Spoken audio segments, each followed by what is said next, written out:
আহারে কপাল, সবাই ভাগ পাইল সোনা দানা আর জমি জমা, আর আমাকে ভাগে পড়লো এই এক মন ওজনের হাড় জিরজিরে বুড়ি। এখন ওনারে টানতে টানতে আমারই কোমর ভাঙা যাইবো। গ্রামের বটতলায় আজ বানর পরিবারের সালিশ বসেছে। দুই ছেলের বিয়ে হয়েছে, আজ তারা হাড়ি আলাদা করবে।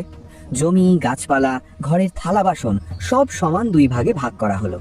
সবশেষে গ্রামের মাতব্বর শিয়াল জিজ্ঞেস করলো, সব তো ভাগ হলো, এবার তোদের এই বুড়ো বাবা মায়ের কি হবে? কে কাকে রাখবি?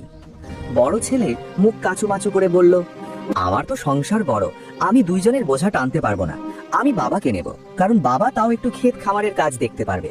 ছোট ছেলে বলল, তাহলে আমি মাকে নেব, মা আমার বাচ্চাদের দেখাশোনা করবে। বৃদ্ধ বানর আর বানরী অবাক হয়ে ছেলেদের মুখের দিকে তাকিয়ে রইল। বাবা ডুকরে কেঁদে উঠে বলল, ওরে বাপ, তোদের বড় করতে গিয়ে আমরা কখনো নিজেদের সুখীর কথা ভাবিনি, আর আজ শেষ বয়সে এসে তোরা আমাদের দুজনকেই আলাদা করে দিবি। যে মানুষটার সাথে আমি 40টা বছর পার করলাম, আজ তাকে ছাড়া আমি কিভাবে থাকব? কিন্তু স্বার্থপর ছেলেদের মনে একটুও দয়া হলো না। তারা জোর করে বাবা মাকে দুই বাড়িতে নিয়ে গেল। কয়েক মাস কেটে গেছে, একটাই উঠোন, কিন্তু মাঝখানে বাঁশের শক্ত বেড়া।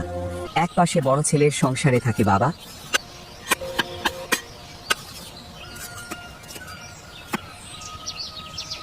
অন্য পাশে ছোট ছেলের সংসারে মা।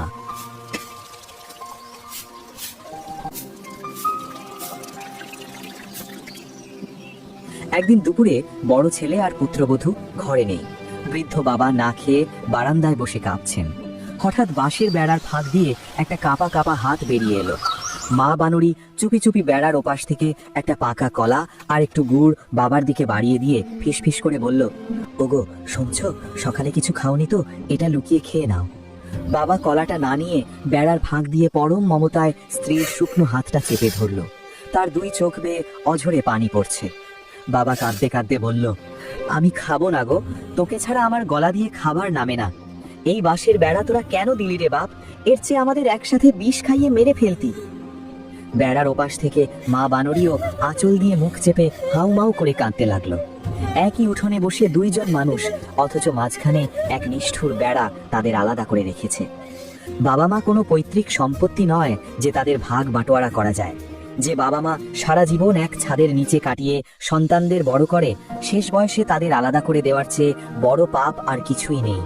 তাদের সম্পত্তি না ভেবে সম্পদ ভাবতে শিখুন।